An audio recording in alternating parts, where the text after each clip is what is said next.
Georgia. I don't think I will ever hear Georgia on My Mind without thinking of him. Lauren Meehan Mackes is a singer with the NC Revelers Orchestra, a band she co-founded playing with many musicians, including trumpet players Alex Almasi. Alex was a little bit of our wild player. I mean, he was an exceptional trumpet player. And longtime member Ray Doyle. You always knew what you were going to get with Ray, right? No matter what. Every time I turned around, he would always have a smile on his face. The singer couldn't believe it. Almasi and Doyle killed in a head-on crash last month. Two men that became family. Freddie Villatoro Martinez is now charged with involuntary manslaughter and failure to maintain lane control in connection with the crash. I think it's a devastating tragedy for everybody that's involved. Standing up in front of a big band and turning around and having that relationship with the musicians behind you. And now I turn around and Ray's not there. And that's really hard. Since their deaths, the band has played 2 gigs. Mackes remembers one moment that stood out while on stage. When we opened with Georgia on My Mind, it rained, and not heavy, but it was a light mist that was just on the band. And it was a moment for me, very emotional and teary-eyed. I think it was one of those moments that the sky and the heavens opened up just a little bit, and Ray was letting us know that it was okay and that we could go on. You let me cry it out. She says the band will keep the music going. Zach Dahlheimer, CBS 17 News.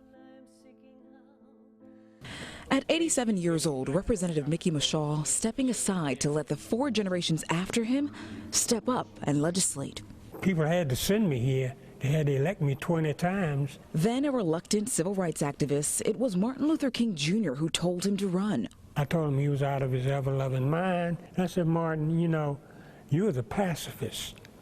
I'm not. Somebody hit me, I'm going to hit them back. He said, but Mickey, you will learn. And I guess over the years, I learned. Unlike the popular saying, 3 times wasn't the charm for the attorney.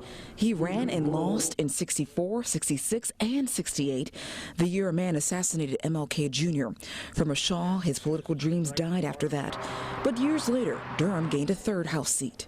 I said, well, you insist on it, you help me pay for it, I'll do it. In 1972, I ran and won. Durham's son took the issues up for a vote: education, criminal justice reform, and voting rights among them. He didn't always win, whether in the chambers or the community, but he says he always fought. You don't have to like me, but you certainly got to respect me.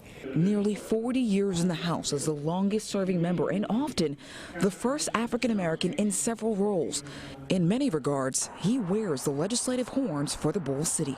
When you look at these halls, what will you miss? The camaraderie, sitting up front and looking at all these people and looking in the gallery. It's going to be missed, no question about it. But hey, there's a time, right? It's time. Yeah, it's time. And you know, people in poverty get treated as invisible a lot. People walk right by them.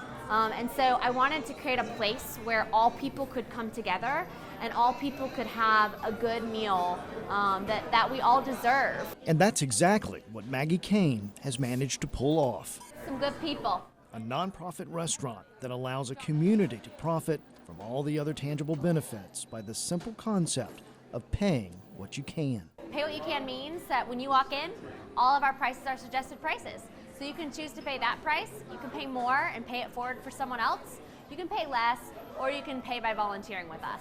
Giving everyone, as the name of the restaurant says, a place at the table. What does that mean to you? Beth Swartz is a former teacher who volunteers. Truly the most amazing thing to be in here, because I knew that I would meet a lot of neat people, but I had no concept of the variety of people I've gotten to know. You can even make connections here. Beth is talking about folks like Alaric Vines. Recovering from addiction, Alaric made his way here and now is also part of the family. Not only did I come in, they would feed me, they would treat me with dignity, and they showed me that they really cared. Maggie Kane got the idea while volunteering in soup kitchens. She wanted a place that folks who are less fortunate can pick what they want to eat, feel like they belong, and be inspired by others.